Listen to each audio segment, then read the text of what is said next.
आज हम लोग कक्षा 10 के सामाजिक विज्ञान के बहुविकल्पी प्रश्नों को देखेंगे। यह आपकी परीक्षा के लिए तो इम्पोर्टेंस है ही, साथ ही साथ जितने भी 10+2 करने के बाद एग्ज़ाम आप देने जाते हैं, चाहे वह पटवारी का हो, पुलिस का हो या कोई भी एग्ज़ाम हो, सब में सोशल साइंस से आपका मुकाबला होगा। और अभी से सरसरी निगाह से इसको 2-4 दिनों पर देखते रहें। ये एनसीईआरटी से संबंधित क्वेश्चन है, हमेशा आपके लिए तैयार रहेंगे। एक बार में तैयार नहीं होते, बार बार देखने से ही याद होगा। और देखे रहेंगे तो चूंकि इसका विकल्प सामने ही होता है, इसलिए सरलता से आप इसको अभ्यास कर सकेंगे। आज हम इसी को शुरू करने जा रहे हैं। पहला क्वेश्चन आपके स्क्रीन पर है।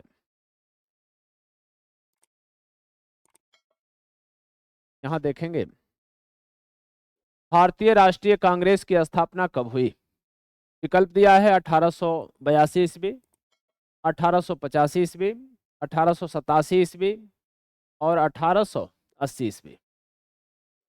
आप जानते हैं कि ए ओ ह्यूम के द्वारा इसको 1885 में इसकी स्थापना की गई, इसलिए आपका विकल्प इसमें मिलता है। आपका विकल्प सही होता है 1885 ईस्वी। विकल्प संख्या सी आपका सही हो जाए। आगे देखें,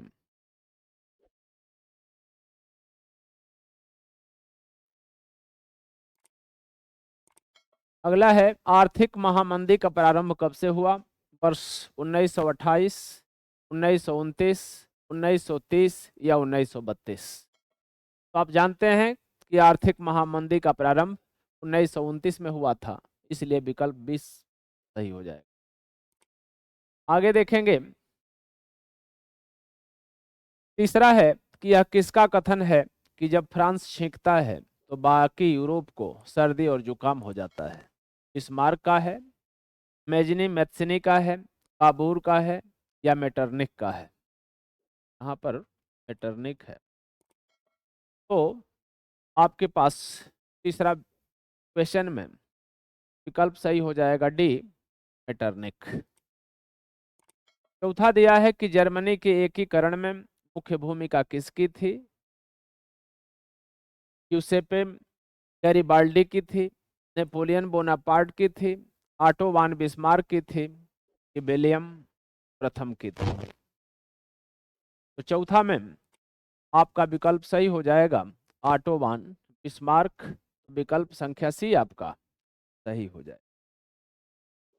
आगे देखेंगे, पांचवा है कि भारत में राष्ट्रपिता कह करके किसको संबोधित किया जाता था? विकल्प है जवाहरलाल नेहरू को, महात्मा गांधी को, बाल गंगाधर तिलक को अथवा सरदार पटेल को? इसमें विकल्प सही होता है आपका भी, महात्मा गांधी को। आगे देखेंगे,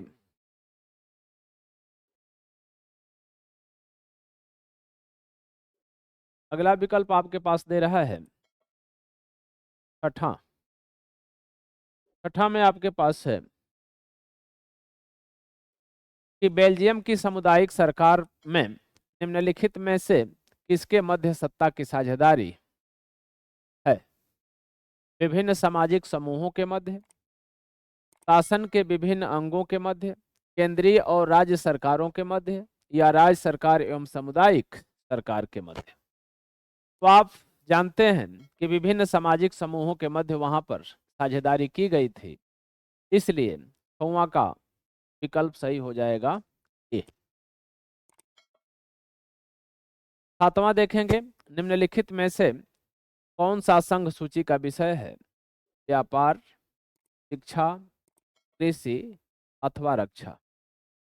तो संघ सूची का विषय रक्षा है, इसलिए विकल्प संख्या डी आपका सही होता। आठवां सवाल कह रहा है कि भारतीय संघ में कितने राज्य हैं? 26, 27, 28 या 29?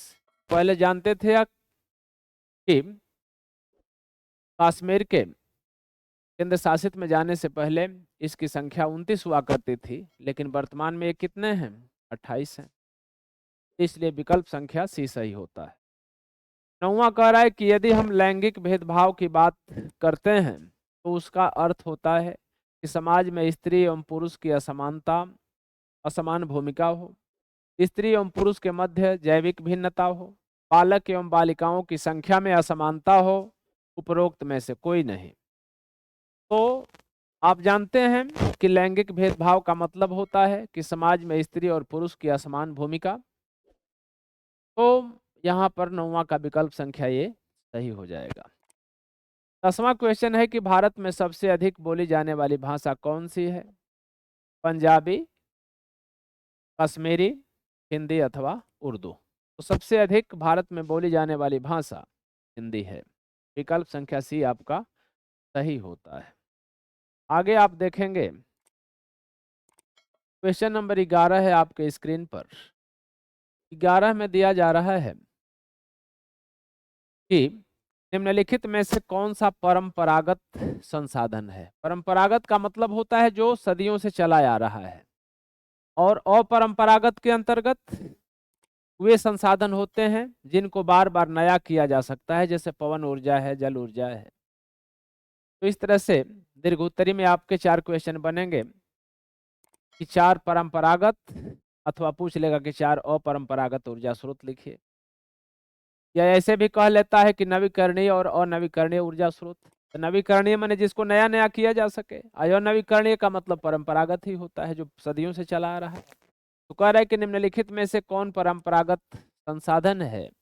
पवन ऊर्जा, सौर ऊर्जा, प्राकृतिक गैस अथवा ज्वारीय ऊर्जा। तो प्राकृतिक गैस, कोयला, जो कुछ भी दिया रहता है, ये या पेट्रोलियम पदार्थ, ये सब के सब परंपरागत ऊर्जा स्रोत हैं। इसलिए 11 का विकल्प संख्या सी आपका सही होता है। 12वां करें कि लेटराइट मिट्टी निम्नलिखित में से किस राज्य में पाई जाती है? विकल्प दिया है राजस्थान, हिमाचल प्रदेश, महाराष्ट्र और उत्तर प्रदेश। 12वां का विकल्प बताइए, लेटराइट मिट्टी कहाँ पाई जाती है? लेटराइट मिट्टी आप जानते हैं कि महाराष्ट्र में पाई जाती है और उड़ीसा में पाई जाती है। तो उड़ीसा इसमें नहीं है, महाराष्ट्र है, इसलिए महाराष्ट्र आपका क्या हो जाएगा? सही हो जाएगा। आगे देखेंगे 13वां दिया है कि निम्नलिखित में से कौन सा राज्य तांबा का मुख्य उत्पादक है? मध्य प्रदेश, उत्तर प्रदेश, तमिलनाडु अथवा बिहार। कहाँ पे तांबा का उत्पादन अधिक होता है? इसमें आप देखेंगे क्वेश्चन नंबर 13 में कि मध्य प्रदेश में तांबा का अधिकतम उत्पादन होता है, इसलिए विकल्प संख्या ये आपका सही हो जाए। आगे देखेंगे कि निम्नलिखित में से कौन सा खनिज अधात्विक है? अधात्विक, अधात्विक का मतलब होता है जिसमें धातु के अंश 9 के बराबर पाए जाएं।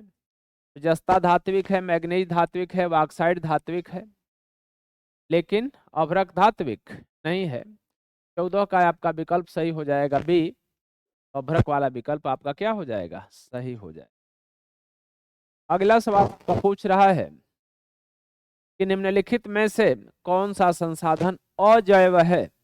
जैव और अजैव दो संसाधन होते हैं। जैव माने जो जीवित चीज होते हैं, जैसे पेड़ है, पौधा है, मानव है, गाय भैंस भेड़ बकरियां हैं, तो ये जैव संसाधन है। अजैव संसाधन का मतलब जो मृत प्राय होता है, जिसमें प्राण नहीं पाए जाते हैं। तो पूछ रहा है कि कौन सा संसाधन अजैव है? पशुधन, प्राकृतिक वनस्पति, मत्स्य अथवा चट्टाने। तो आप देख रहे हैं कि चट्टाने जो हैं वह अजैव हैं, बकिया पशुधन, प्राकृतिक वनस्पति और मत्स्य ये जैव संसाधन है, इसलिए विकल्प संख्या बी आपका सही हो जाए। आगे आप देख रहे हैं क्वेश्चन नंबर 16 है आपके स्क्रीन पर।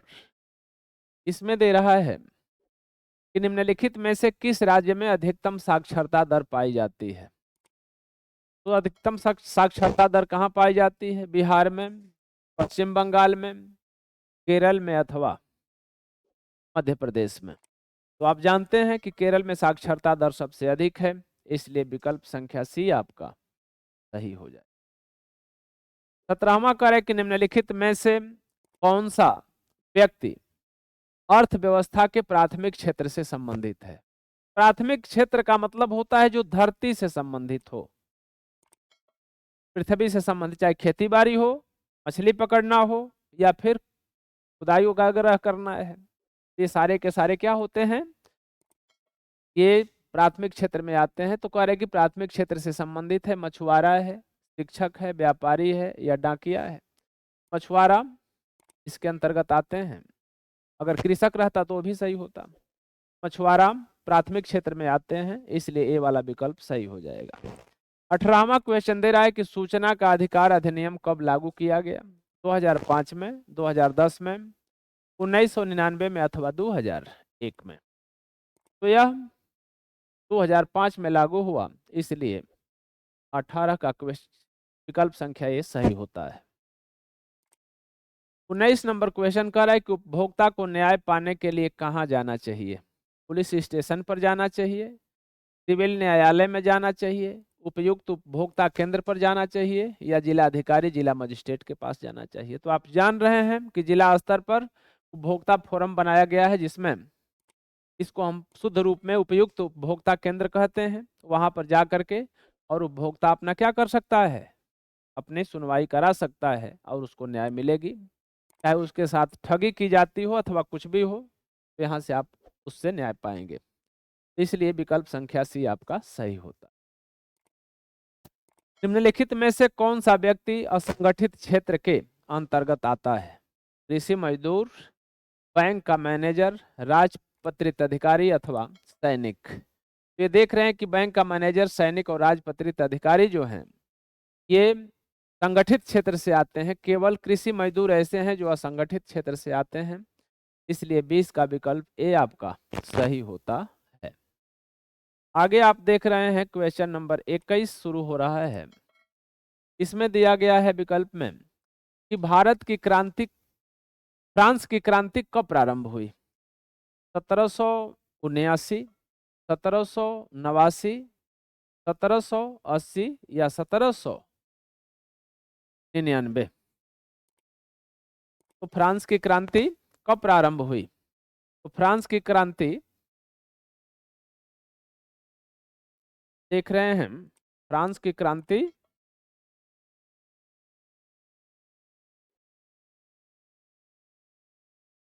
1779 ईस्वी। ए वाला विकल्प आपका सही हो जाए। तो यहाँ पर विकल्प संख्या ए आपका सही होगा। नेपोलियन संबंधित था फ्रांस से, जर्मनी से, इटली से अथवा इनमें से कोई नहीं। तो यह जो संबंधित था नेपोलियन, वह फ्रांस से संबंधित था, इसलिए विकल्प संख्या ए आपका सही हो जाए। आगे दिया गया है कि जलियांवाला बाग की घटना कब शुरू हुई। 8 अप्रैल 1919 को, 10 अप्रैल 1919 को, 13 अप्रैल 1919 को अथवा 25 अप्रैल 1919 को। तो 13 अप्रैल। तो 23 का विकल्प संख्या सी 13 अप्रैल 1919 को जनरल डायर ने निहत्थे लोगों पर गोली चलाने का आदेश दे दिया था, इसलिए 13 अप्रैल 1919 को यह घटना घटित हुई थी। तो विकल्प सी आपका सही होता है। 24वां क्वेश्चन है कि वंदे मातरम गीत के लेखक कौन हैं।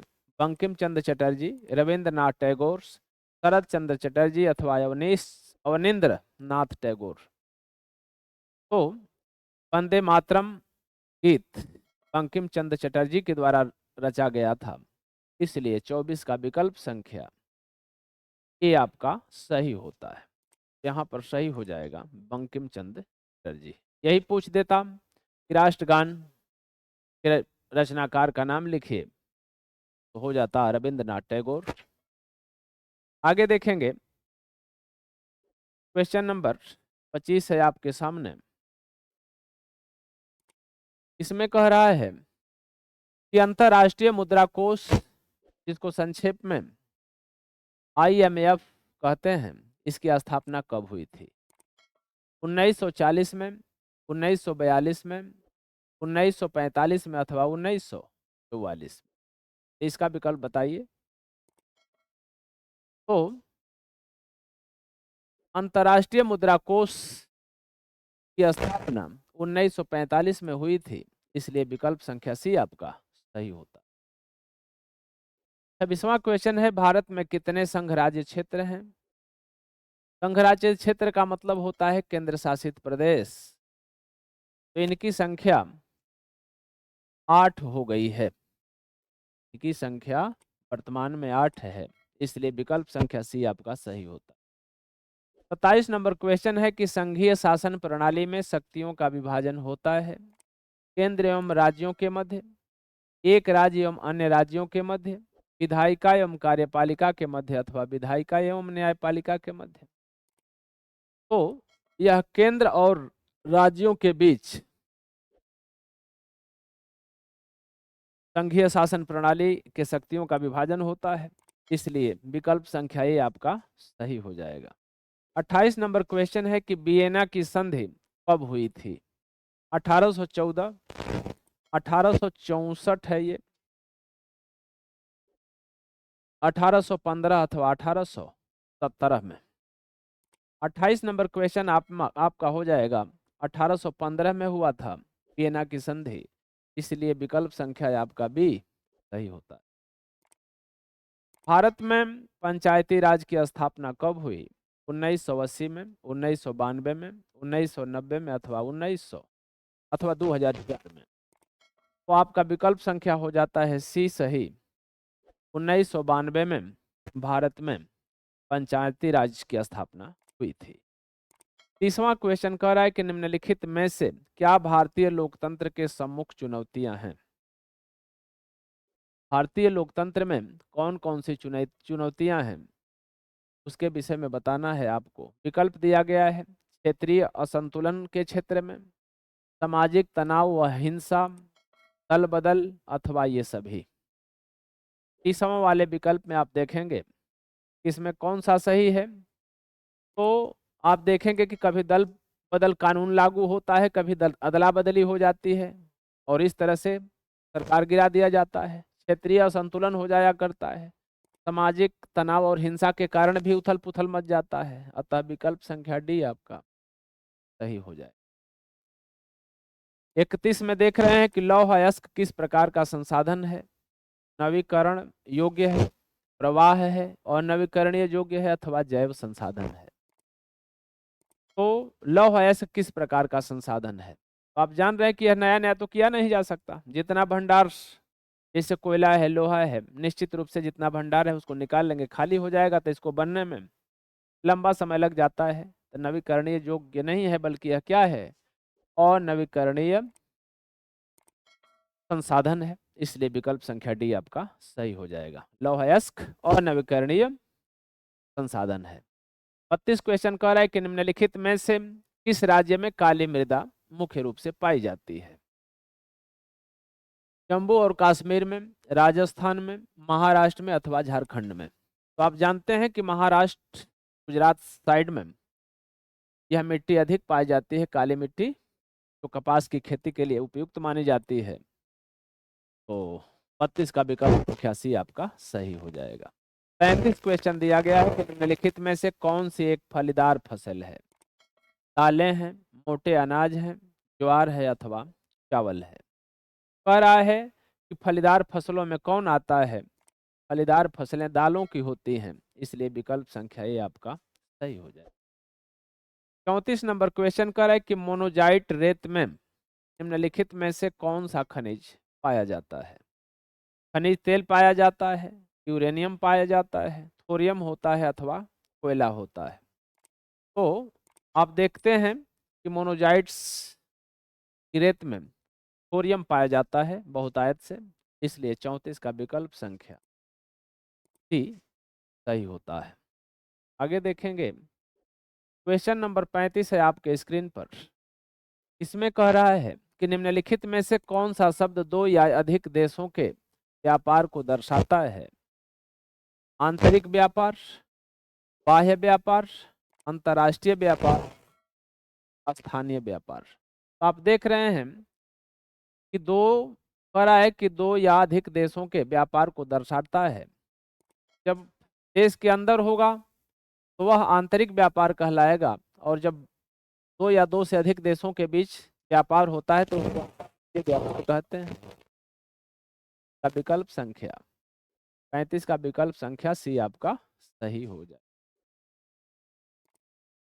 आगे देखिए 36 नंबर, सामान्यतः किसी देश का विकास किस आधार पर निर्धारित किया जाता है? प्रति व्यक्ति आय पर, औसत साक्षरता दर पर, लोगों की स्वास्थ्य स्थिति पर, अथवा ये सभी। तो ये सभी चीज माने रखते हैं, इसलिए किसी देश का विकास का आधार इन सभी तत्वों के आधार पर निर्धारित किए जाते हैं। विकल्प संख्या डी आपका सही होता है। 37 नंबर क्वेश्चन है कि निम्नलिखित पड़ोसी देशों में से मानव विकास के लिहाज से किस देश की स्थिति भारत से बेहतर है? तो मानव विकास की दृष्टि से देखना है, बांग्लादेश, श्रीलंका, नेपाल अथवा पाकिस्तान। बार बार परीक्षा में पूछता है, तो श्रीलंका इसका विकल्प सही हो जाए। तो 37 का विकल्प संख्या बी सही है। 38 दे रहा है कि सार्वजनिक और निजी क्षेत्रक के विभाजन का आधार है रोजगार की शर्तें, आर्थिक गतिविधियों की प्रकृति, उद्यमों का स्वामित्व अथवा उद्यमों में नियोजित श्रमिकों की संख्या। सार्वजनिक और निजी क्षेत्र का मतलब है उद्यमों का स्वामित्व किसका है? सरकार के हाथ में है अथवा व्यक्तिगत किसी के व्यक्ति के अंदर है? तो अगर सरकार की भागीदारी है तो सार्वजनिक, और किसी व्यक्ति की है जैसे टाटा है, बिरला है, अंबानी है, इसको निजी क्षेत्र कहते हैं। तो उद्यमों के स्वामित्व के आधार पर इसका वर्गीकरण किया जाता है कि वह सार्वजनिक है अथवा निजी क्षेत्रक है, इसलिए 38 का विकल्प संख्या सी सही होता है। 39 नंबर क्वेश्चन कह रहा है कि स्वयं सहायता समूहों में बचत और ऋण संबंधी अधिकतर निर्णय लिए जाते हैं बैंक के द्वारा, सदस्यों के द्वारा, गैर सरकारी संस्था के द्वारा, अथवा इनमें से कोई नहीं। 39 में आप देख रहे हैं कि जो स्वयं सहायता समूह के सदस्य होते हैं, अधिकांशतः महिलाएं होती हैं, उन्हीं के द्वारा निर्णय लिया जाता है उन्हें बचत संबंधी या ऋण संबंधी क्या समस्या का हल निकालना है। तो विकल्प संख्या बी आपका क्या हो जाएगा? सही हो। आगे आप देख रहे हैं क्वेश्चन नंबर 40 है आपके स्क्रीन पर। इसमें दे रहा है कि एक वस्तु का अधिकांशतः प्राकृतिक प्रक्रिया से उत्पादन किस क्षेत्रक का गतिविधि है? एक वस्तु का अधिकांशतः प्राकृतिक प्रक्रिया पूछ रहा है, प्रकृति से जुड़ा हुआ, प्राथमिक, द्वितीयक, तृतीयक अथवा सूचना प्रौद्योगिकी।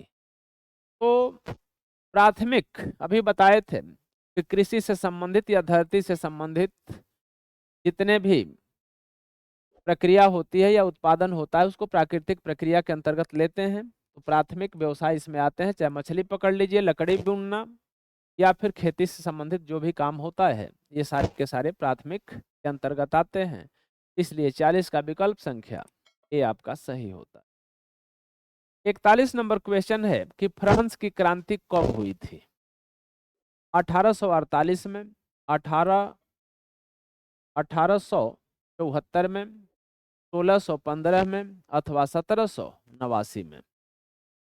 तो फ्रांस की क्रांति आप देखेंगे कब हुई थी? तो फ्रांस की क्रांति विकल्प संख्या आपका सही होता है सी। फ्रांस की क्रांति कब हुई थी? 41 में आप देखिए 1789 ईस्वी में हुई थी, इसलिए विकल्प संख्या सी आपका सही हो जाए। पहले चैप्टर से संबंधित है आपका। 42 दिया गया है कि जिउसेप्पे मैत्सिनी का संबंध कहाँ से था? इटली के एकीकरण से, इंग्लैंड के राष्ट्रवाद से, जर्मनी के एकीकरण से, अथवा फ्रांस के राष्ट्रवाद से। 42 का आप उत्तर बताइए। 42 का उत्तर है कि जिउसेप्पे मैत्सिनी ने इटली का एकीकरण किया था, इसलिए 42 का ए वाला विकल्प सही हो जाए। 43 नंबर क्वेश्चन है कि हिंदी स्वराज पुस्तक के लेखक कौन है? बहुत इंपॉर्टेंस है। जवाहरलाल नेहरू, महात्मा गांधी, विनोबा भावे, अथवा बाल गंगाधर तिलक। तो हिंद स्वराज पुस्तक के लेखक महात्मा गांधी हैं, इसलिए 43 का विकल्प संख्या आपका हो जाएगा सही बी, महात्मा। 44 नंबर क्वेश्चन है कि निम्नलिखित में से किसने बारदौली सत्याग्रह का नेतृत्व किया था? महात्मा गांधी, चंद्रशेखर आजाद, ज्योतिबा फुले अथवा सरदार वल्लभ भाई पटेल। तो बारदौली सत्याग्रह का नेतृत्व सरदार वल्लभ भाई पटेल के द्वारा किया गया था, इसलिए विकल्प संख्या डी सही होता। आगे देखिए, क्वेश्चन नंबर 45 है आपके स्क्रीन पर। इसमें कह रहा है कि जब फ्रांस छींकता है तो बाकी यूरोप को सर्दी और जुकाम हो जाता है। यह किसका कथन है? मेटरनिक का है, नेपोलियन का है, लुई फिलिप का है अथवा चर्चिल का है? यह भी पहले पार्ट से संबंधित है आपका। तो यह किसने कहा था? 45 का विकल्प संख्या ए सही हो जाएगा। मेटरनिक ने कहा था कि जब फ्रांस छींकता है तो बाकी यूरोप को सर्दी और जुकाम हो जाता है। आगे देखिए, क्वेश्चन नंबर 46। भारत में संघीय राज्यों की संख्या कितनी है? तो भारत में संघीय राज्यों की संख्या 28 है, इसलिए विकल्प बी आपका सही हो जाए। 43 नंबर क्वेश्चन है कि विश्व का सबसे बड़ा लोकतांत्रिक देश है? भारत है, यूएसए है, ग्रेट ब्रिटेन है अथवा रूस है? तो आप जानते हैं कि विश्व का सबसे बड़ा लोकतांत्रिक देश भारत है, इसलिए 43 का विकल्प संख्या ए सही हो जाए। 48 दिया गया कि भारत के संविधान की 8वीं अनुसूची में कुल कितनी भाषाएं हैं? 21, 22, 18 अथवा 15? तो आप देख रहे हैं कि भारत की संविधान की 8वीं अनुसूची में 22 भाषाएं थी, इसलिए विकल्प संख्या बी सही हो जाए। क्वेश्चन नंबर 49 कह रहा है कि लोकतंत्र में शक्ति का स्रोत है जनता, संसद, राष्ट्रपति अथवा प्रधानमंत्री? जनता के द्वारा ही लोकतंत्र में चयन होता है, इसलिए सबसे मूलभूत जो शक्ति है जनता के पास है। 50 का विकल्प संख्या ए सही हो जाए। आगे आप देख रहे हैं, क्वेश्चन नंबर 50 है। निम्नलिखित में से किस देश का विभाजन धर्म तथा जाति के आधार पर हुआ था? बेल्जियम में, भारत में, यूगोस्लाविया में अथवा नीदरलैंड में? 50वां क्वेश्चन में देख रहे हैं कि धर्म और जाति के आधार पर जो विभाजन हुआ था वह यूगोस्लाविया का हुआ था, इसलिए विकल्प संख्या सी सही हो। 51 नंबर दे रहा है कि प्रति व्यक्ति आय को अन्य किस नाम से जाना जाता है? औसत आय, राष्ट्रीय आय, व्यक्तिगत आय अथवा उपरोक्त में से कोई नहीं? तो प्रति व्यक्ति आय को अन्य किस नाम से जाना जाता है, ये क्वेश्चन नंबर 51 पूछ रहा है। तो प्रति व्यक्ति आय को हम औसत आय के रूप में जानते हैं, तो यह विकल्प संख्या ये सही होगा। 52 क्वेश्चन है कि द्वितीयक क्षेत्रक को अन्य किस नाम से जाना जाता है? तो द्वितीयक क्षेत्रक को प्राथमिक क्षेत्रक से नहीं जाना जाता। कह रहा है कि खनन क्षेत्रक से जानते हैं, औद्योगिक क्षेत्रक से जानते हैं या कृषि क्षेत्रक? तो आप देख रहे हैं कि कृषि क्षेत्रक और खनक क्षेत्रक ये क्या है? ये सभी के सभी प्राथमिक क्षेत्रक से संबंधित है, तो ये तो विकल्प होगा नहीं। तो द्वितीयक क्षेत्र में आने वाले औद्योगिक क्षेत्र आते हैं, इसलिए विकल्प संख्या सी सही हो जाएगा, क्योंकि औद्योगिक क्षेत्र द्वितीयक क्षेत्रक से संबंधित है। 53 नंबर क्वेश्चन है कि सेवाओं को किस क्रियाकलाप या क्षेत्रक के अंतर्गत रखा गया है? जितनी सेवाएं हैं तृतीयक क्षेत्रक में आएंगी, प्राथमिक क्षेत्रक में आएंगी, द्वितीयक क्षेत्रक में आएंगी अथवा सूचना प्रौद्योगिकी के क्षेत्रक में आएंगी? 53 का आपका हो जाएगा जितना धरती से संबंधित प्राथमिक स्तर का कार्य है वह प्राथमिक में आता है, ये विकल्प नहीं होगा। सूचना प्रौद्योगिकी इसमें नहीं आएगा। द्वितीय के अंतर्गत उद्योग धंधे आते हैं, इसलिए ये भी नहीं आएगा। तो सेवा, जितनी भी सेवाएं हैं, सेवा देने वाले लोग हैं, वह तृतीय क्षेत्रक में जाते हैं। विकल्प संख्या ये आपका सही हो जाएगा। भारत का अधिकांश विदेशी व्यापार किससे होता है? सड़क मार्ग से, समुद्री मार्ग से, रेल मार्ग से अथवा वायु मार्ग से? तो इसका विकल्प बताइए कि 54 का विकल्प कौन सा सही होगा? तो अधिकांशतः जो व्यापार होता है भारत का समुद्री मार्ग से होता है। ये विदेशी व्यापार समुद्री मार्ग से होगा। विकल्प संख्या बी आपका सही हो जाएगा। विकल्प क्वेश्चन नंबर 55 है आपके स्क्रीन पर। राष्ट्रीय उपभोक्ता अधिकार दिवस कब मनाया जाता है? तो राष्ट्रीय उपभोक्ता अधिकार दिवस 5 अप्रैल को मनाते हैं, 22 फरवरी को मनाते हैं, 24 नवंबर को मनाते हैं या 24 दिसंबर को मनाते हैं। विकल्प देखिए आप। 55 नंबर सवाल का विकल्प क्या है? तो राष्ट्रीय उपभोक्ता अधिकार दिवस 24 दिसंबर को मनाया जाता है, इसलिए विकल्प संख्या डी आपका सही हो जाए। आगे देखेंगे कि इनमें से किस राज्य संघ अथवा राज्य क्षेत्र में काली मिट्टी पाई जाती है? मृदा माने होती है मिट्टी। जम्मू कश्मीर में पाया जाता है, राजस्थान में पाया जाता है, झारखंड में अथवा महाराष्ट्र में। काली मिट्टी महाराष्ट्र में प्रचुर मात्रा में पाई जाती है, इसलिए विकल्प संख्या सी होगा। और इसमें जल धारण करने की क्षमता काली मिट्टी में अधिक पाई जाती है, इसलिए कपास की खेती बहुत अच्छी होती है। 57 नंबर क्वेश्चन है कि एजेंडा 21 का संबंध किससे है? ओजोन क्षरण से है, वैश्विक तापन से है, जलवायु परिवर्तन से है अथवा सतत पोषणीय विकास से है। तो एजेंडा 21 किससे संबंधित है? उत्तर दीजिए। तो एजेंडा 21 का संबंध सतत पोषणीय विकास से है, इसलिए विकल्प संख्या डी आपका सही होता है। क्वेश्चन नंबर 58 है कि ग्रीन इंडिया मिशन किस वर्ष में आरंभ किया गया? वर्ष 2013 में, 2012 में, 2014 में अथवा 2011 में। 58 का आंसर दीजिए। तो 58 का आंसर हो जाएगा ग्रीन इंडिया मिशन शुरू हुआ था 2014 में, इसलिए विकल्प संख्या सी आपका सही हो जाएगा। क्वेश्चन नंबर दिया है 59 है आपके स्क्रीन पर। इसमें कह रहा है कि निम्नलिखित में से कौन सी फसल मुख्य रूप से जायद फसल का उदाहरण है? धान है, गेहूं है, चना है अथवा तरबूज है। तो जायद की फसल, 3 फसलें हमारे यहाँ मुख्य रूप से उगाई जाती है। रबी की फसल, जायद की फसल, खरीफ की फसल। तो खरीफ में धान के सीजन में जो बरसात के प्रारंभ में बोई जाती है और जाड़े के प्रारंभ होने के समय काट ली जाती है, तो धान वगैरह उसमें आते हैं। इसके अतिरिक्त रबी आता है, चना है, जौ है, मटर है। ये सब चीजें जाड़े के प्रारंभ में बोई जाती हैं और गर्मी के प्रारंभ में काट ली जाती है। तो ये है नहीं। जायद की फसलें गर्मी में ही बोई जाती है और बरसात के प्रारंभ होने से पहले काट ली जाती हैं। इसमें खरबूज, तरबूज वगैरह आते हैं, इसलिए विकल्प संख्या डी सही है।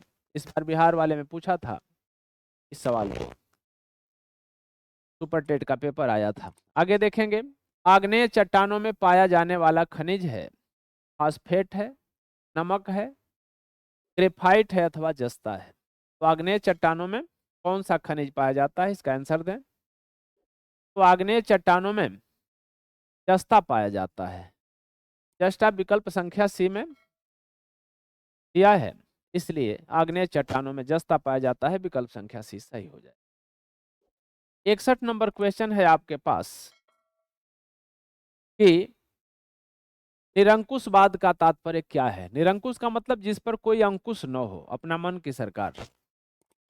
तो ऐसी शासन व्यवस्था जिसमें सत्ता पर जनता का अंकुश होता है या नहीं होता है? ऐसी शासन व्यवस्था जिसमें सत्ता पर किसी का अंकुश होता है, अंकुश नहीं होता, ये यहाँ पर होना चाहिए, ये यहाँ पर होना। कि ऐसी शासन व्यवस्था जिसमें सत्ता पर किसी का अंकुश नहीं होता है, ऐसी शासन व्यवस्था जिसमें सत्ता पर कुछ व्यक्तियों का अंकुश हो, ये तो राजतंत्र हो जाएगा। ऐसी शासन व्यवस्था जिसमें बहुसंख्यक सत्ता पर अंकुश होता है, ये भी नहीं होगा। पहला विकल्प आपका सही होगा, यहाँ तक होगा कि ऐसी शासन व्यवस्था जिसमें सत्ता पर जनता का अंकुश होता है, यह क्या कहलाता है? निरंकुशवाद। निरंकुशवाद। तो विकल्प संख्या 61 का आपका हो जाएगा निरंकुशवाद में सी सही होगा। ऐसी शासन व्यवस्था जिसमें सत्ता पर कुछ व्यक्तियों का अंकुश होता है, ये नहीं होगा। निरंकुशवाद का तात्पर्य है जिस पर कोई निरंकुश न हो, अपना मन का कार्य किया जाता है। तो ऐसी शासन व्यवस्था जिसमें सत्ता पर किसी का अंकुश नहीं होता है तो निरंकुशवाद कहते हैं। विकल्प संख्या 20 इसका बिल्कुल सही होगा। आगे देखेंगे, अंकुश का मतलब जिस पर जनता का अंकुश हो, जैसे लोकतंत्र है। और निरंकुशवाद का मतलब जिस पर किसी का सत्ता नहीं हो, अपना मन का मनमानी करते हो, जैसे उत्तरी कोरिया में चल रहा है। तो उस तरह के शासन को हम निरंकुशवाद कहते हैं, जिस पर किसी का अंकुश नहीं। आगे देखेंगे 62, उदारवाद से तात्पर्य है निजी संपत्ति के अभाव से, राज्य द्वारा आर्थिक गतिविधियों पर पाबंदी से, व्यक्ति को स्वतंत्रता तथा कानून के समक्ष समानता से, या कुछ लोगों के हाथ में शासन की शक्ति से। तो उदारवाद से क्या तात्पर्य है बताइए आप 62 वाले को। तो व्यक्ति को स्वतंत्रता तथा कानून के समक्ष समानता देना ही क्या है, उदारवाद के अंतर्गत आता है या लोकतंत्र के अंतर्गत आता है। तो 62 का विकल्प संख्या सी सही हो जाए। आगे आप देख रहे हैं क्वेश्चन नंबर 63 है आपके सामने कि जलियांवाला बाग कांड में गोली किसने चलवाई थी। माउंटबेटन ने, लॉर्ड डलहौजी ने, लॉर्ड इरविन ने, या जनरल डायर ने। यही सही हो जाएगा। जनरल डायर ने आदेश दिया था, निर्मम हत्या कराया था आदेश दे करके। तो 63 का विकल्प संख्या ही सही हो जाएगा। 64वां दे रहा है कि चौरा चौरी या चौरी चौरा कांड कब हुआ था। तो चौरी चौरा स्थान कहाँ है, गोरखपुर में है। कह रहा है कि वर्ष 1920 में हुआ था, 1919 में हुआ था, वर्ष 1922 में हुआ था, वर्ष 1929 में हुआ था। तो इसमें लोग क्या किए थे, पूरे चौकी में आग लगा दिए थे, पुलिस चौकी में, और बहुत सारे लोगों की हत्या हो गई उसमें। तो उसका वर्णन दे रहा है कि चौरी चौरा कांड किस सन हुआ था। 64 नंबर क्वेश्चन आपके पास दे रहा है कि यह 1922 में हुआ था, इसलिए विकल्प संख्या आपका क्या हो जाएगा, सी सही हो जाएगा। 65 नंबर क्वेश्चन है कि विभिन्न स्तरों पर सत्ता का बंटवारा कहलाता है सामुदायिक सरकार, गठबंधन की सरकार, संघीय सरकार अथवा एकात्मक सरकार। बताइए इसका उत्तर 65 का। 65 का आंसर आप बताएंगे। कह रहा है कि विभिन्न स्तरों पर सत्ता का बंटवारा संघीय सरकार के अंतर्गत होता है, इसलिए विकल्प संख्या सी सही हो जाएगा। 66 नंबर क्वेश्चन है कि हिंदी किस प्रकार की भाषा है। राजभाषा है, क्षेत्रीय भाषा है, अल्पसंख्यकों की भाषा है, या इनमें से कोई। तो हिंदी एक राज्य भाषा है, इसलिए विकल्प संख्या 66 का ए सही हो जाए।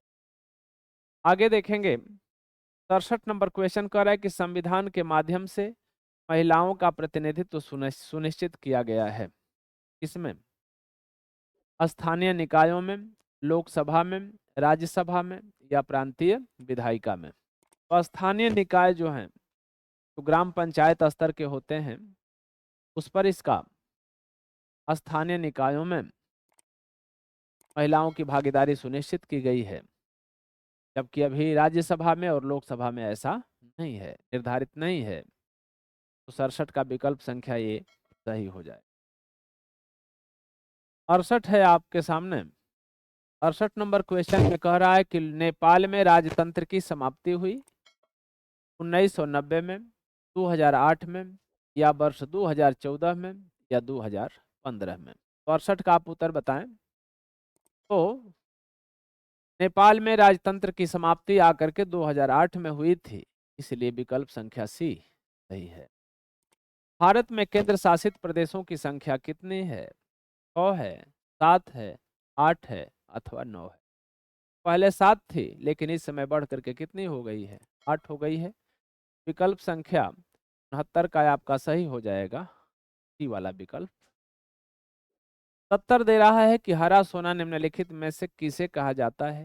प्राकृतिक वनस्पति को, हरे पेड़ को, घास के मैदान को या सघन झाड़ी को।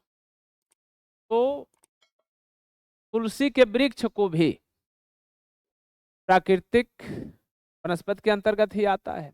तो हरा सोना मुख्य रूप से किसको कहा जाता है? तो जड़ी बूटियों में अगर लें तो तुलसी के वृक्ष को, और अगर घास के क्षेत्र में लेते हैं तो बम्बू, जिसको बांस कहते हैं, बांस इसके अंतर्गत आता है। बांस पहले वृक्षों की श्रेणी में आता था, लेकिन इस समय उसको हटा करके घास के क्षेत्र में रख दिया गया है, इसलिए हरा सोना घास के मैदान को कहा जाता है, मुख्य रूप से बांस को। बांस बड़ा ही उपयोगी है, कलाई बनाने से लेकर के कई उद्योगों में उसका प्रयोग किया जाता है। आगे देखेंगे, लड़के गलत लगा देते हैं, हरे पेड़ लगा देंगे तो गलती हो जाएगा, घास के मैदान आपको लगाना होगा। 71 नंबर क्वेश्चन है, जलमंडल का कितना प्रतिशत भाग समुद्री जल के रूप में उपलब्ध है? 95%, 98%, 97.5% या 98%? 71 का उत्तर आप बताइए। 71 में क्वेश्चन नंबर बता दीजिए। तो जलमंडल का 97.5% भाग समुद्री जल के रूप में उपलब्ध है, और शेष लगभग 2.5% अन्य जल है। पीने वाला जल अगर पूछ ले तो 1% केवल है। इस पृथ्वी पर पीने लायक जल कितना है? मात्र 1%, जबकि समुद्री जल के रूप में 97.5% जल। 72 नंबर क्वेश्चन है कि रबी की फसलों को बोने का समय क्या होता है? तो आप जानते हैं कि जाड़े के प्रारंभ में बो दिया जाता है। तो अक्टूबर दिसंबर, मार्च अप्रैल, अगस्त सितंबर, जून जुलाई। तो जून जुलाई में तो खरीफ की फसलें बोई जाती हैं। मार्च अप्रैल में ये बोई नहीं जाती बल्कि काटी जाती हैं। मार्च अप्रैल में तो खरबूज तरबूज, जिसको जायद की फसल कहते हैं, बोते। ये होगा नहीं। तो अक्टूबर से लेकर के और दिसंबर तक इसकी बुआई होती है, तो इसलिए विकल्प संख्या ए सही हो जाए। क्वेश्चन नंबर 73 देखेंगे। क्वेश्चन नंबर 73 में आपके पास दे रहा है कि कौन सा उद्योग चूना पत्थर को कच्चे माल के रूप में प्रयुक्त करता है? किस उद्योग में कच्चा माल के रूप में चूने आदि का प्रयोग करते हैं?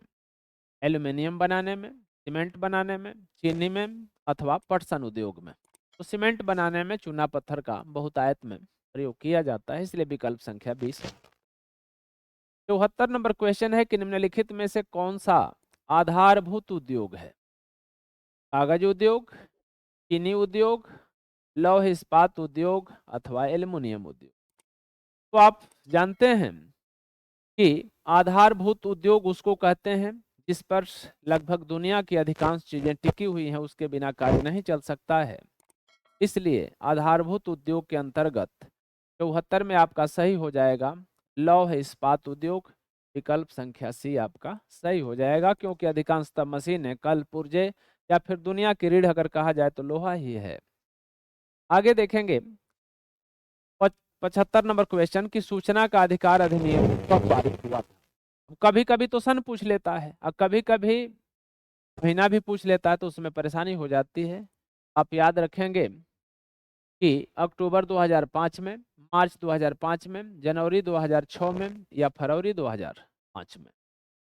तो 75 का आप उत्तर दे पाएंगे कि यह अक्टूबर 2005 में सूचना अधिकार का नियम पारित हुआ था, इसलिए विकल्प संख्या ए सही हो जाएगा। 73 नंबर क्वेश्चन है कि भारत में आर्थिक उदारीकरण की शुरुआत कब हुई? वर्ष 1991 में, 1995 में, 1989 में अथवा 1960 में? 73 नंबर क्वेश्चन का आपका उत्तर होगा कि यह 1991 में भारत का आर्थिक उदारीकरण की शुरुआत 1991 में हुई थी, इसलिए विकल्प संख्या ए सही होगा। 77 नंबर क्वेश्चन है कि भारत का महत्वपूर्ण घटक है आय, औसत आय, राष्ट्रीय विकास अथवा उच्च विकास? तो आप उत्तर बताइए 77 नंबर क्वेश्चन में कि विकास का महत्वपूर्ण घटक क्या है? तो आप देखेंगे कि औसत आय, जिसको प्रति व्यक्ति आय भी कहते हैं, यह विकास का महत्वपूर्ण घटक है। सारे जितनी भी आमदनी होती है, सारे आमदनी में किसी देश के जनता से भाग दे दिया जाता है कितनी जनसंख्या है, तो वो औसत आय कहते हैं, और यही प्रति व्यक्ति आय भी कहलाती है। तो यही विकास का महत्वपूर्ण घटक है या आधार है। 78 नंबर क्वेश्चन आप देखेंगे। 78 नंबर क्वेश्चन में कह रहा है कि जब एक देश में एक स्थान से दूसरे स्थान पर व्यापार किया जाता है तो उसे क्या कहते हैं। तो एक देश में अर्थात एक ही देश में एक स्थान से दूसरे स्थान, एक राज्य से दूसरे राज्य में, या फिर एक स्थान से दूसरे स्थान पर। तो जब एक देश में एक स्थान से दूसरे स्थान पर व्यापार किया जाता है तो उसे आंतरिक व्यापार कहते हैं, अंतर्राष्ट्रीय व्यापार कहते हैं, बाहरी व्यापार कहते हैं, अथवा स्थानीय व्यापार कहते हैं। 78 का उत्तर बताएं आप। तो इसको एक स्थान से दूसरे स्थान पर, तो इसको अंतर्राष्ट्रीय व्यापार नहीं कहेंगे। अंतर्राष्ट्रीय व्यापार का मतलब कि एक देश से दूसरे देश में होगा। अब एक देश में एक स्थान से दूसरे स्थान पर व्यापार किया जा रहा है तो इसको आंतरिक व्यापार कहा जाता है, अर्थात देश के अंदर ही एक स्थान से दूसरे स्थान पर हम करते हैं तो आंतरिक व्यापार होता है, विकल्प संख्या। लेकिन जब एक देश दूसरे देश के साथ व्यापार करता है, जैसे मान लीजिए कि भारत है, अमेरिका से व्यापार करे, लेन देन करे, तो उसको हम क्या कहते हैं, अंतर्राष्ट्रीय व्यापार का। विकल्प संख्या ए सही हो जाए। 79 में दे रहा है किसी सुमृत्यु अनुपात निकाला जाता है 1000 जीवित बच्चों पर, 800 जीवित बच्चों पर, 500 जीवित बच्चों पर, अथवा 100 जीवित बच्चों पर। तो शिशु मृत्यु दर अनुपात जो है वह 1000 जीवित बच्चों पर निकाला जाता है। तो विकल्प संख्या ये आपका सही हो जाएगा। 80 नंबर क्वेश्चन है कि निम्नलिखित नेताओं में से किसने एक गुप्त संगठन यंग इटली बनाया था। पहले दूसरे चैप्टर से संबंधित है। यंग इटली किसने बनाया था। विक्टर्स इमैनुएल्स द्वितीय ने, जिउसेppe मैत्सिनी ने, काउंट काबूर ने, या जिउसेppe गैरिबाल्डी ने। बताइए बिल्कुल। 80 नंबर क्वेश्चन, किसने यंग इटली बनाया था। तो बताइए इसका उत्तर। तो इसका उत्तर हो जाएगा 80 का कि जिउसेppe मैत्सिनी ने यंग इटली बनाया था, इसलिए 80 का विकल्प संख्या बी आपका सही हो जाए। 81 नंबर क्वेश्चन में है कि निम्नलिखित में से किसे 1871 ईस्वी में जर्मनी का प्रथम सम्राट घोषित किया गया। कैसर विलियम प्रथम को, विलियम द्वितीय को, ऑटो वान बिस्मार्क को, या फ्रेडरिक विल्हेम प्रथम को। 81 का उत्तर आप बताएं। तो 81 के उत्तर में 1871 में जर्मनी का प्रथम सम्राट किसे घोषित किया गया। 81 का हो जाएगा आपका कैसर विलियम प्रथम था, जबकि आपके सीरीज में और अन्य किताबों में विलियम प्रथम दिया है। कैसर विलियम प्रथम उसका पूरा नाम था, तो विकल्प संख्या ये सही हो जाएगा। आगे आप देखेंगे 82 नंबर क्वेश्चन है। 82 नंबर क्वेश्चन कह रहा है कि 1789 में फ्रांस में किस प्रकार का शासन था। सौमित राजतंत्र था, कुलीन तंत्र था, असीमित राजतंत्र था, अथवा डी लोकतंत्र था। अब जान रहे हैं कि लोकतंत्र तो था नहीं, उसी के लिए लड़ाई हुई। 1789 में बताइए फ्रांस में किस प्रकार का शासन था। तो असीमित राजतंत्र था। राजतंत्र था लेकिन कैसा, असीमित, उसकी सीमा नहीं थी। असीमित राजतंत्र था, तो विकल्प संख्या बी सही हो जाए। 83 में दे रहा है कि ब्रिटेन में कार्न कानून समाप्त करने का क्या कारण था। कार्न का मतलब होता है मक्का। जो मक्का पर किसानों के दबाव में सरकार ने क्या किया था, बाहर से न मंगाया जाए मक्का, जिसकी वजह से यहाँ के जो कृषि करने वाले लोग हैं वह मक्का अधिक से अधिक अच्छे दाम में बेच सकें। तो जनता के दबाव में आकर के सरकार ने कानून लगाया था, लेकिन जब महंगाई अति सीमा पर बढ़ गई तो फिर उसको तोड़ना पड़ा। उसी को कह रहा है कि ब्रिटेन में कानून समाप्त करने का क्या कारण था? जनसंख्या में वृद्धि होना, कारण आयात पर नियंत्रण लगाना, कृषि उत्पादों में अधिकता, या उद्योगपतियों एवं शहरी लोगों के कारण। बताना है 83 नंबर क्वेश्चन में कौन सा सही हो जाएगा। तो कारण आयात पर नियंत्रण प्राप्त करने के लिए कारण कानून को समाप्त करना पड़ा। कारण आयात पर नियंत्रण लगाने के लिए, नियंत्रण करने के लिए कारण कानून समाप्त करना पड़ा। ये विकल्प सही हो जाएगा। 84 में देखिए, वर्ष 1984 में ब्रेटन वुड्स सम्मेलन कहाँ आयोजित किया गया? विकल्प दे रहा है कि ब्रिटेन में, अमेरिका में, फ्रांस में अथवा भारत में। 84 का उत्तर बताएं। 84 का उत्तर बताइए। 1944 में ब्रेटन वुड्स सम्मेलन अमेरिका में आयोजित हुआ था, इसलिए विकल्प संख्या बी सही होता। 85 नंबर क्वेश्चन है कि निम्नलिखित में से कौन सा विषय संघ सूची में है? प्रतिरक्षा, कृषि, व्यापार अथवा शिक्षा। इसमें कभी कभी प्रतिरक्षा दे देता है और कभी रक्षा देता है। तो संघ सूची में रक्षा से संबंधित या प्रतिरक्षा से संबंधित विषय शामिल है, इसलिए विकल्प संख्या ए सही होता है। श्रीलंका में कौन सा बहुसंख्यक वर्ग है? तमिल वाले ज्यादा हैं कि सिंहली हैं कि ईसाई हैं कि मुस्लिम? तो आप जानते हैं कि श्रीलंका में बहुसंख्यक सिंहलियों का है, इसलिए विकल्प संख्या सी सही हो जाएगा। और सिंहली क्या किए थे कि एक बार मिल करके और अपना सरकार बनाए थे और अपने कानून पेश करना चाहते थे, जिस पर विशालतम दंगा हुआ था। तो इसमें विकल्प संख्या सी क्या हो जाएगा? सही हो जाएगा। क्वेश्चन नंबर 87 है आपके स्क्रीन पर।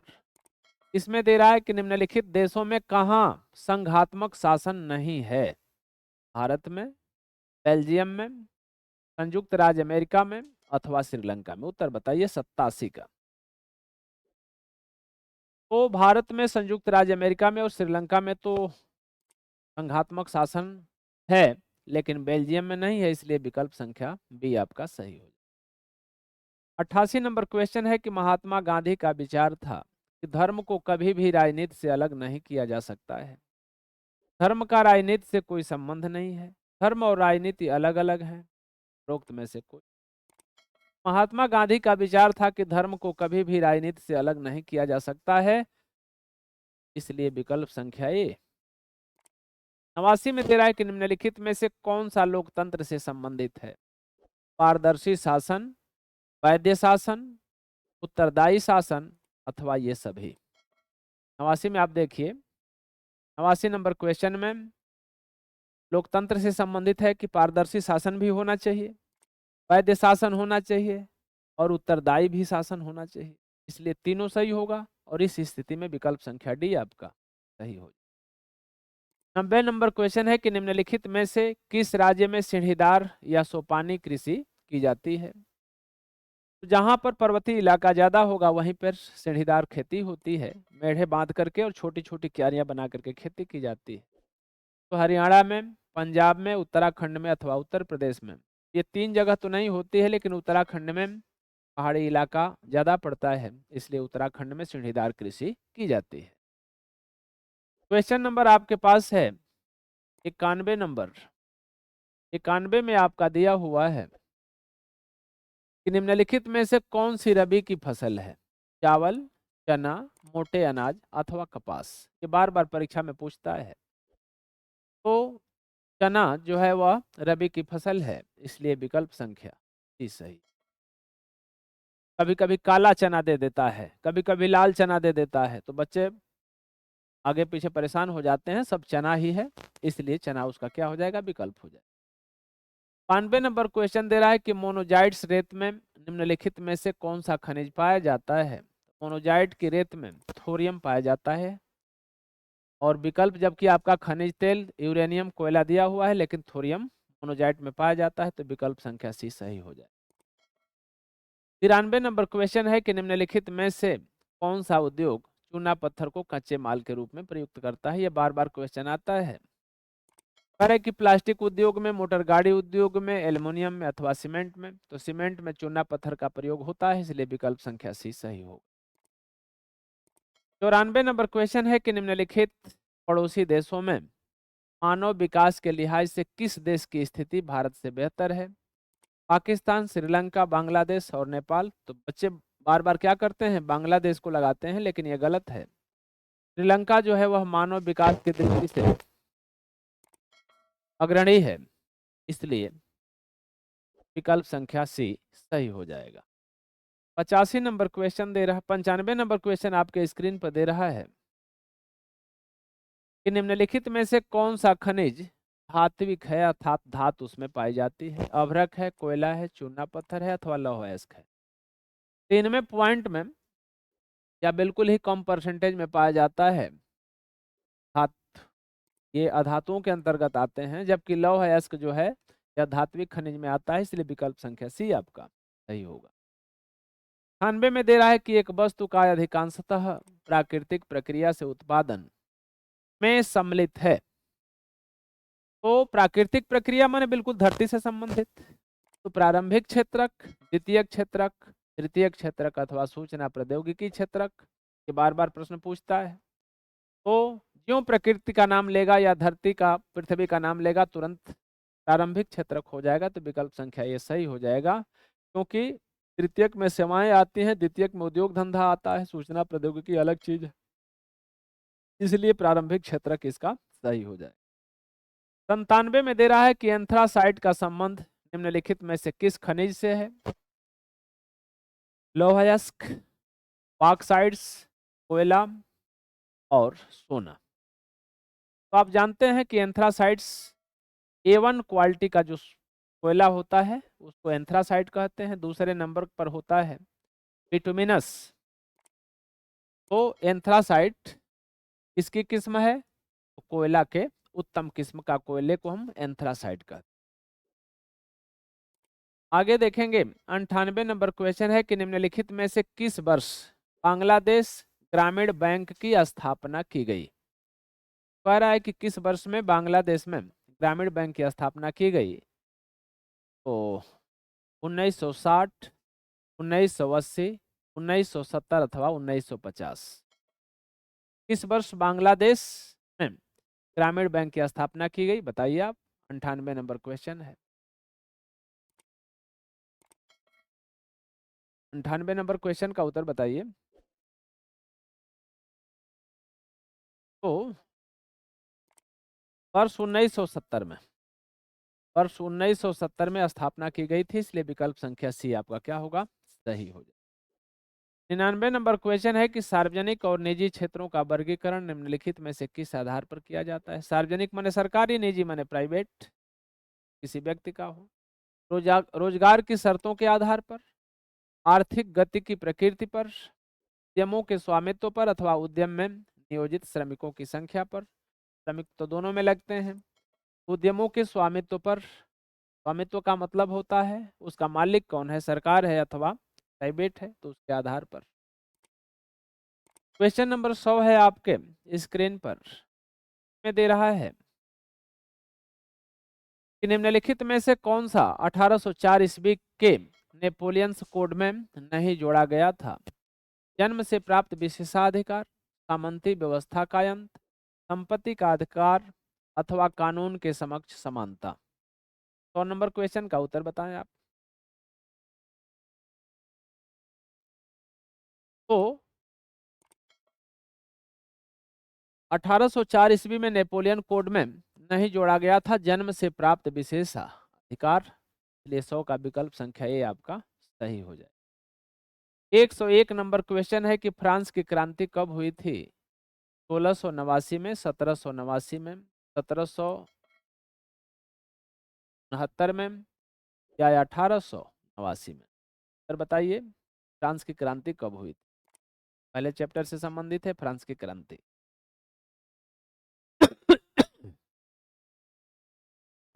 फ्रांस की क्रांति 1789 में हुई थी, इसलिए विकल्प संख्या सी आपका सही होगा। बहुत ही इंपॉर्टेंस है, वेरी वेरी इंपॉर्टेंट क्वेश्चन। 102 दे रहा है कि 1861 ईस्वी में एकीकृत इटली का सम्राट किसे घोषित किया गया? इमैनुएल्स द्वितीय को, जिसपे मैथ्सिनी को, जिसपे गैरिबाल्डी को, अथवा विलियम प्रथम को। 102 का उत्तर बताइए। 102 का उत्तर हो जाएगा कि इटली का सम्राट इमैनुएल्स 1861 ईस्वी में एकीकृत इटली का सम्राट किसे घोषित किया गया? तो हो जाएगा इटली में विलियम प्रथम को घोषित किया गया था। विकल्प संख्या सी आपका सही हो जाए। देखेंगे बेल्जियम कहाँ स्थित है? अफ्रीका में, ऑस्ट्रेलिया में? बताइए बेल्जियम कहाँ स्थित है? 103 नंबर क्वेश्चन। बेल्जियम यूरोप का भाग है, इसलिए विकल्प संख्या डी सही होगा। वर्ष 1929 में आर्थिक महामंदी का मुख्य कारण क्या था? कृषि क्षेत्र में अधिक उत्पादन, वैसे तो महामंदी होगा नहीं, अत्यधिक निवेश, बैंकों का निजीकरण, या उद्योगों की संख्या में वृद्धि। तो अत्यधिक निवेश, निवेश माने होता है किसी वस्तु पर धन लगा देना, तो अत्यधिक निवेश इसका कारण होगा। 104 का बी सही हो जाएगा। 105 नंबर क्वेश्चन है आपके पास कि अफ्रीका में रेंडर पेस्ट क्या था? अंग्रेजों के राज्य के समय में अंग्रेज क्या करते थे कि मांस को भर करके, और जीवित थी, उस समय बर्फ वर्फ की व्यवस्था नहीं थी, जानवरों को उसी तरह से जहाजों में लाद करके और बाहर भेज दिया जाता था। तो इस तरह से बहुत सारे जानवरों को इकट्ठा करने की होड़ लग गई और किसानों से छीन लिए जाते थे। और जब एक जगह सही दाना पानी उनको नहीं मिलेगा तो बीमारी हो जाती थी। तो एक तरह से पशुओं का रोग था रेंडर पेस्ट, वहाँ रेंडर पेस्ट बीमारी फैल गई थी। तो उसी को पूछ रहा है कि रेंडर पेस्ट क्या था? तो रेंडर पेस्ट अरे कि एक जानवर का नाम था, एक घटना थी, एक खेल था, अथवा एक बीमारी थी। तो यह एक बीमारी थी जानवरों से संबंधित, इसलिए विकल्प संख्या डी सही हो जाए। आगे आप देख रहे हैं कि निम्नलिखित में से कौन सा राज्य सूची का विषय है? मुद्रा, विदेशी व्यापार, बैंकिंग, अथवा व्यापार। राज्य सरकार या राज्य सूची का विषय क्या है आप बताएं चारों में से? 106 नंबर क्वेश्चन दे रहा है आपके। तो जो व्यापार है वह राज्य सूची का विषय है, इसलिए विकल्प संख्या डी आपका सही होता। 107 नंबर है कि निम्नलिखित में संघात्मक शासन कहाँ नहीं है? भारत, श्रीलंका, बेल्जियम और संयुक्त राज्य अमेरिका। 107 नंबर में बताएं। 107 नंबर में आप देख रहे हैं कि भारत में, श्रीलंका में और संयुक्त राज्य अमेरिका में तो संघात्मक शासन है, लेकिन बेल्जियम में नहीं है। तो नहीं वाला विकल्प आपका सी सही हो जाए। निम्नलिखित में से किसका संबंध लोकतंत्र से नहीं है? स्वतंत्र और निष्पक्ष निर्वाचन, इसका तो संबंध है, ये है। उत्तरदायी शासन, यह भी है। कानून के समक्ष समानता, ये भी है। लेकिन बहुसंख्यकों का शासन, ये नहीं है। ठीक है, बहुसंख्यक माने जिसकी संख्या जितना ज्यादा हो उसी को सरकार बना दिया जाए, तो ऐसा तो यहाँ है नहीं। यहाँ तो सबको समान मताधिकार है ना। 109 दे रहा है कि निम्नलिखित में से कौन सी संघात्मक शासन की विशेषता नहीं है? शक्तियों का वितरण, शक्तियों का केंद्रीकरण, सर्वोच्च न्यायपालिका, कठोर संविधान। कठोर संविधान तो होना ही चाहिए, सर्वोच्च न्यायपालिका होनी चाहिए, शक्तियों का वितरण होना चाहिए लोगों के बीच में, लेकिन शक्तियों का केंद्रीकरण नहीं होना चाहिए। केंद्रीकरण का मतलब कि पूरी शक्ति किसी एक व्यक्ति के हाथ में दे दी जाए, तो ऐसा तो राजतंत्र हो जाएगा। तो यही वाला विकल्प सही हो जाएगा कि यह लोकतंत्र की विशेषता नहीं है, बल्कि यह राजतंत्र की विशेषता। 109 के बाद क्वेश्चन नंबर आपके पास आ रहा है 110। 110 नंबर क्वेश्चन में पूछ रहा है कपास की खेती के लिए निम्नलिखित में से कौन सी मिट्टी उपयुक्त है? तो आप देख ही रहे हैं कि काली मिट्टी सबसे उपयुक्त होती है। विकल्प दिया है कि लाल मिट्टी, लैटराइट मिट्टी, काली मिट्टी या जलोढ़ मिट्टी। तो कपास की खेती के लिए काली मिट्टी उपयुक्त है, जो गुजरात और महाराष्ट्र में बहुतायत रूप में पाई जाती है, कुछ मध्य प्रदेश के हिस्से में भी पाई जाती है। काली मिट्टी कपास की खेती के लिए अच्छी है। इसको और एक नाम से देता है, कभी कभी रेंगूर मिट्टी दे देता है। कह देता है कि रेंगूर मिट्टी, रेंगूर मिट्टी, काली मिट्टी को ही रेंगूर मिट्टी भी कहते हैं। तो आप ध्यान दे करके याद करेंगे। 111 नंबर क्वेश्चन है कि कर्तन एवं दहन कृषि, जिसको हम झूम कृषि भी कहते हैं, निम्नलिखित में से किस राज्य में की जाती है? राजस्थान में, उत्तर प्रदेश, उत्तराखंड अथवा मिजोरम में। तो झूम कृषि मिजोरम में होती है। झूम कृषि क्या कहलाती है? कि जंगलों को फूंक दिया जाता है, छोटे छोटे जंगलों को, और फिर उससे राख बनती है, और राख हो जाने की वजह से पोटेशियम वगैरह की मात्रा जमीन में बढ़ जाती है। साल 2 साल फसल अच्छी होती है, तो उसको वहां पर खेती करते हैं लोग, और फिर जब उसकी उर्वरा शक्ति कम हो जाती है तो छोड़ करके दूसरी जगह जा करके फिर वहां जलाते हैं, फिर खेती करते हैं, तो इसको झूम कृषि कहते हैं। तो मिजोरम में इस तरह की खेती होती है। 112 नंबर सवाल कह रहा है कि निम्नलिखित खनिजों में से कौन सा एक आधारभूत खनिज है? स्वभ्रक, मैंगनीज, लौह अयस्क, तांबा। अब भला बताइए कि ये आधारभूत खनिज कौन है जिस पर पूरा दुनिया टिकी हुई है? सभी औजार, सारे कल पुर्जे उसी से बनाए जाते हैं। वह क्या हो सकता है? लौह अयस्क। लौह अयस्क ही हमारा आधारभूत खनिज है। 113 दे रहा है कि निम्नलिखित में से कौन सा ऊर्जा का परंपरागत स्रोत है, जिसको हम सदियों से करते आ रहे हैं? पवन ऊर्जा, ज्वारीय ऊर्जा, सौर ऊर्जा, कोयला। कोयला को हम परंपरागत ऊर्जा स्रोत में लेते हैं, इसलिए विकल्प संख्या ये सही हो जाए। हवा का भी प्रयोग करते हैं, लेकिन परंपरागत ऊर्जा स्रोत की परिभाषा इसके साथ और जुड़ी है कि जिसका हम सदियों से प्रयोग तो करते हैं, और साथ ही साथ उसका भंडार सीमित होना चाहिए, तो इसलिए कोयला उसका सही उत्तर हो जाए। 114 नंबर क्वेश्चन है कि निम्नलिखित में से कौन सा उद्योग बॉक्साइट को कच्चे माल के रूप में प्रयोग करता है? कागज उद्योग में, लौह एवं इस्पात उद्योग में, सीमेंट में अथवा एल्यूमिनियम में। तो आप जानते हैं कि बॉक्साइट एल्यूमिनियम का अयस्क होता है, इसलिए एल्यूमिनियम उद्योग में इसका प्रयोग किया जाता है। तो 114 का विकल्प संख्या सी सही होता है। 115 नंबर आपके स्क्रीन पर है। इसमें दे रहा है कि निम्नलिखित में से कौन सा एक विकसित देश है?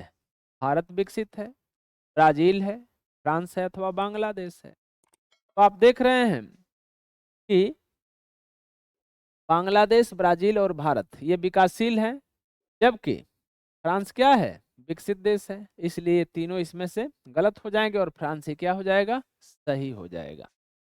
116 नंबर क्वेश्चन में दे रहा है कि किसी देश के विकास को निर्धारित करने का अधिकार आधार है? स्वास्थ्य एवं शिक्षा का स्तर, प्रति व्यक्ति आय, व्यक्तियों की साक्षरता का स्तर, उपरोक्त सभी।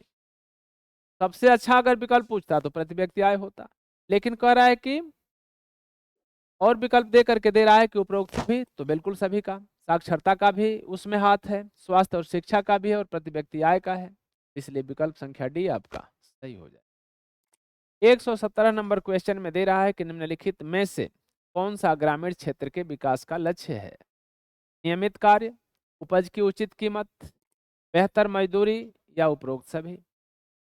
तो ग्रामीण क्षेत्र के विकास के लिए, ग्रामीण क्षेत्र के विकास के लिए नियमित कार्य भी मिलना चाहिए, उपज की उचित कीमत भी मिलनी चाहिए, और बेहतर मजदूरी भी मिले, तभी तो लोगों का विकास हो सकता है।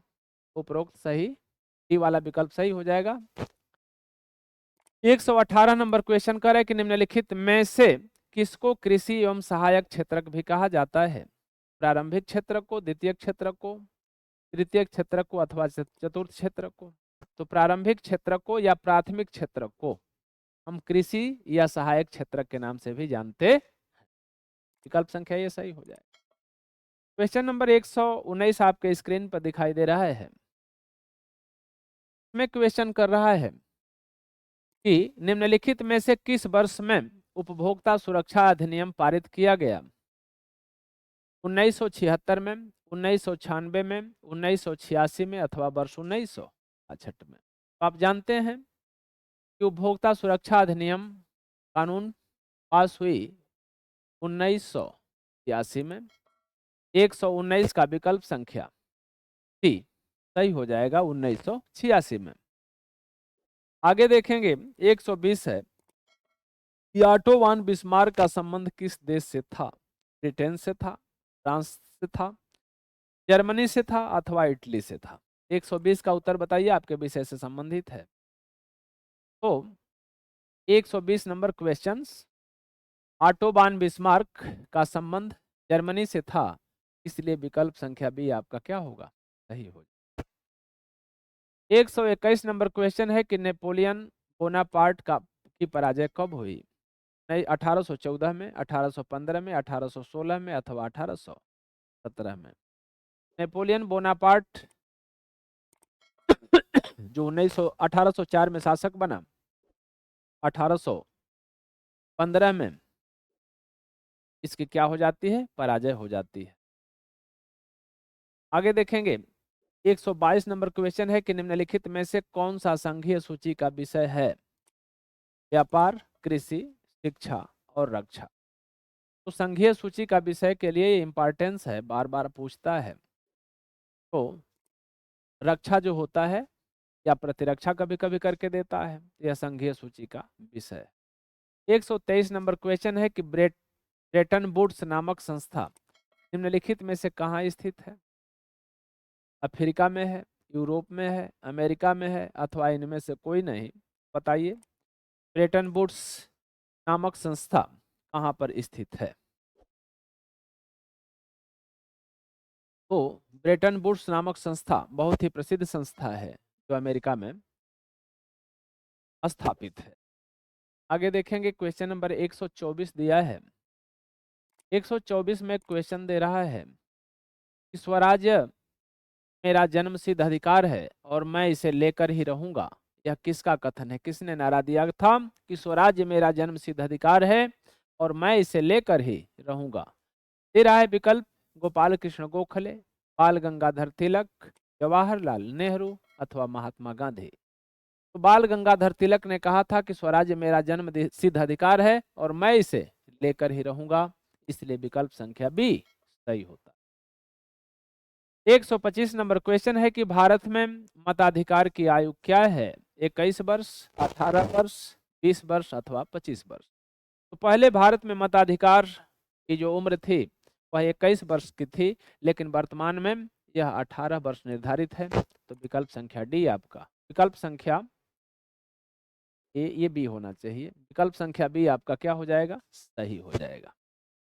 आगे देखेंगे 126 नंबर क्वेश्चन कि लोकतांत्रिक शासन व्यवस्था अन्य व्यवस्थाओं से अच्छी है क्योंकि? कहने का तात्पर्य है कि क्यों लोकतांत्रिक शासन व्यवस्था को राजतंत्र, प्रजातंत्र या जो भी तंत्र थे सबसे अच्छा माना जाता है? तो सभी नागरिकों में समानता को बढ़ावा देती है। बी दे रहा है कि व्यक्ति की गरिमा को बढ़ावा देती है। सी में दे रहा है कि ए और बी दोनों सही है। डी कह रहा है कि इसमें से कोई सही नहीं। तो यह व्यक्ति की गरिमा को भी बढ़ाती है और सभी नागरिकों में समानता को बढ़ावा देती है। तो दोनों विकल्प सही है, इसलिए विकल्प संख्या सी को आप क्या करेंगे? सही कर दें। अगला दे रहा है 127 नंबर कि भारतीय राष्ट्रीय कांग्रेस की स्थापना कब हुई थी? बार बार पूछता है। तो देखने में तो आसान लगता है लेकिन गलती हो जाती है। तो यहाँ पर 1885 ईस्वी में ए ओ ह्यूम द्वारा भारतीय राष्ट्रीय कांग्रेस की स्थापना की गई थी। तो यहाँ पर देखेंगे विकल्प संख्या ए सही हो जाएगा। आगे आप देख रहे हैं क्वेश्चन नंबर है 128 नंबर कि भारत में अवशिष्ट शक्तियां किसको प्राप्त है?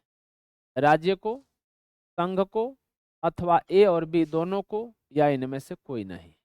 तो अवशिष्ट शक्तियां का मतलब होता है सबसे विशिष्ट शक्ति। ठीक है, ज्यादा पावर किसके पास है? राज्य को भी कुछ शक्तियां दी गई हैं लेकिन संघ के पास सर्वोपरि शक्तियां हैं, इसलिए अवशिष्ट शक्ति संघ को होती है। तो 128 का विकल्प संख्या आपका सही हो जाएगा संघ। तो संघ आपका विकल्प सही होगा बी। भारतीय संविधान कब लागू किया गया? 15 अगस्त को, 10 दिसंबर को, 14 अगस्त को अथवा 26 जनवरी को? तो भारतीय संविधान 26 जनवरी को लागू किया गया। 26 नवंबर को तैयार था लेकिन 26 जनवरी को लागू किया गया। क्योंकि 1930 में 26 जनवरी 1930 को स्वराज्य की घोषणा कर दी गई थी।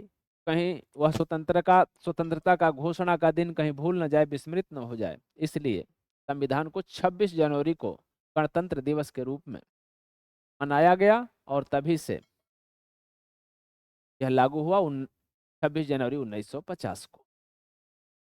आगे देखेंगे 130 नंबर क्वेश्चन है कि निम्नलिखित में से किस राज्य में लाल मिट्टियां पाई जाती हैं? गुजरात में, उड़ीसा में, पंजाब में और उत्तर प्रदेश में। तो लाल मिट्टी बहुतायत से उड़ीसा में पाई जाती है, इसलिए विकल्प संख्या बी आपका सही होता है। 131 नंबर क्वेश्चन है, निम्नलिखित में से कौन सा संसाधन गैर परंपरागत है? परंपरागत का मतलब जिसके भंडार सीमित है, और गैर परंपरागत का मतलब होता है जिसका नया नया हम प्राप्त कर सकते हैं। तो कौन सा गैर परंपरागत है? कोयला है, प्राकृतिक गैस है, खनिज तेल है अथवा पवन ऊर्जा है। तो आप देख रहे हैं कि कोयला और प्राकृतिक गैस तथा खनिज तेल ये तो परंपरागत ऊर्जा स्रोत हैं, इनके भंडार सीमित हैं। अगर इसी तरह से प्रयोग किए जाएं तो थोड़े समय में समाप्त हो जाएंगे। लेकिन पवन ऊर्जा गैर परंपरागत स्रोतों में आती है, इसलिए विकल्प संख्या सी सही होगा। क्वेश्चन नंबर 132 है कि निम्नलिखित में से कौन सा राज्य बॉक्साइट का प्रमुख उत्पादक है? उड़ीसा है, पंजाब है, बिहार है अथवा तमिलनाडु। 132 का क्वेश्चन का उत्तर बताइए। तो 132 नंबर में कह रहा है कि बॉक्साइट का प्रमुख उत्पादक कौन सा राज्य है? तो उड़ीसा में बॉक्साइट, वैसे तो झारखंड में भी निकलता है, बिहार में भी निकलता है, लेकिन उड़ीसा में सबसे ज्यादा निकलता है। तो प्रमुख पूछ रहा है, प्रमुख उत्पादक उड़ीसा होगा। आगे आप देख रहे हैं 5-6 क्वेश्चन और हैं आज के प्रथम वीडियो में, फिर दूसरी वीडियो है, 2 वीडियो में आपको पूरा का पूरा मिलेगा। एक बार उसको सरसरी निगाह से 2-4 दिनों पर देखते रहिए, इतना अच्छा तैयार हो जाएगा आपका, जो बार परीक्षाओं में पूछा जाता है। नहीं विश्वास है तो पेपर उठा करके देखिए, समझ में आ जाएगा आपको। कह रहे कि 134 के निम्नलिखित में से कौन सा जैव संसाधन है? जैव संसाधन का मतलब होता है पेड़ पौधे, जीव जंतु, है ना। तो जैव संसाधन बताना है तो लोहा, लोहा तो जैव संसाधन जीवित है नहीं। तांबा भी जीवित नहीं है, चट्टान भी जीवित नहीं है, लेकिन मत्स्य उद्योग एक जैव संसाधन है, इसलिए विकल्प संख्या बी सही हो जाए। 135 नंबर क्वेश्चन है कि निम्नलिखित में से किस राज्य में सबसे अधिक प्रतिशत कृषि भूमि पर खेती होती है? खेती तो हर जगह होती है, लेकिन कहाँ सबसे प्रतिशत के हिसाब से सबसे अधिक खेती कहाँ होती है? मिजोरम में, केरल में, मणिपुर में अथवा पंजाब में। तो आप जानते हैं कि पंजाब में सबसे अधिक जितनी खेती है उसमें से अधिक से अधिक हिस्से पर खेती की जाती है। विकल्प संख्या डी सही हो जाए। 136 नंबर क्वेश्चन है कि निम्नलिखित में से कौन सा भौगोलिक क्षेत्र का प्रतिशत राष्ट्रीय वन नीति 1952 द्वारा निर्धारित किया गया? यहाँ से 2 प्रश्न बनते हैं कि राष्ट्रीय वन नीति कब घोषित की गई थी? तो 1952 में। और इस राष्ट्रीय वन नीति 1952 द्वारा निर्धारित किया गया भौगोलिक क्षेत्र का प्रतिशत बताना है। भौगोलिक क्षेत्र का मतलब वन नीति अर्थात कितने भौगोलिक क्षेत्र पर न्यूनतम कितने प्रतिशत वन होने ही चाहिए, उसको पूछ रहा है। तो 33% निर्धारित किया गया था कि पूरे भूभाग का 33% भाग पर क्या होना चाहिए? कृषि वन होना ही चाहिए। 137 नंबर क्वेश्चन है कि मानव विकास की दृष्टि से निम्नलिखित में से कौन सा देश भारत से बेहतर स्थिति में है? बार बार प्रश्न पूछता है, इसलिए यह हो जाता है इम्पोर्टेंस। तो पाकिस्तान दिया है, नेपाल दिया है, बांग्लादेश और श्रीलंका। तो मानव विकास की दृष्टि से श्रीलंका क्या है? भारत से बेहतर स्थिति में है। 138 में दे रहा है कि निम्नलिखित में से कौन सी गतिविधि प्राथमिक क्षेत्र के अंतर्गत आती है? बार बार ये प्रश्न पूछता है। यह भी IMP है आप लोगों के परीक्षा के लिए। तो खनन कह रहा है, भवन निर्माण दिया है, सिलाई दिया है और बर्तन बनाना दिया है। तो खनन प्राथमिक क्षेत्र के अंतर्गत आता है, इसलिए विकल्प संख्या ए आपका सही हो जाता है। आगे देखेंगे क्वेश्चन नंबर लास्ट 139 नंबर दिया हुआ है कि उपभोक्ता सुरक्षा अधिनियम कब बना था। इंपॉर्टेंस है उपभोक्ताओं के लिए। तो यहाँ पर हो जाएगा कि उपभोक्ता सुरक्षा अधिनियम 1990 में बना था, 1995 में, 1986 में अथवा 1999 में। तो उपभोक्ता सुरक्षा अधिनियम 1986 में बना हुआ था, इसलिए विकल्प संख्या सी आपका सही होता है। ये इतने तो आपको दिए जा रहे हैं 139, ये फर्स्ट वीडियो में है। और तुरंत इसके बाद सेकेंड वीडियो में सामाजिक विज्ञान का करीब करीब 150 के आसपास और क्वेश्चन है जो कि आपके विषय से संबंधित है। इसको देखते रहिए क्योंकि ये एक बार में याद होने वाले नहीं है। इसको देखने से ही दिमाग में बैठ जाएगा और फिर 4 विकल्प आपके सामने ही होंगे। ज्यों देखेंगे त्यों वहां पर पेन चली जाएगी अपने आप और आपका विकल्प सही हो जाएगा। सारे कंपटीशनों में पूछ रहा है। तो ये सृजित किए हुए छटे हुए क्वेश्चन हैं और इसको आप अध्ययन कीजिए। इतने फ्लो में, नॉर्मल फ्लो में बताया जाता है कि आपके दिमाग में बैठ ही जाएगा। बहुत तेजी से कर दिया जाए तो समझे में नहीं आएगा, देखते तो चले जाएंगे कि जल्दी जल्दी खत्म हो रहा है, और बहुत धीमे कर दें तो फिर ज्यादा वेस्ट होगा समय। निश्चित रूप से निश्चित पैमाने पर फ्लो दे करके आपको समझाया जा रहा है, तो अध्ययन कीजिए। और इस तरह की वीडियो देखने के लिए आप dr.an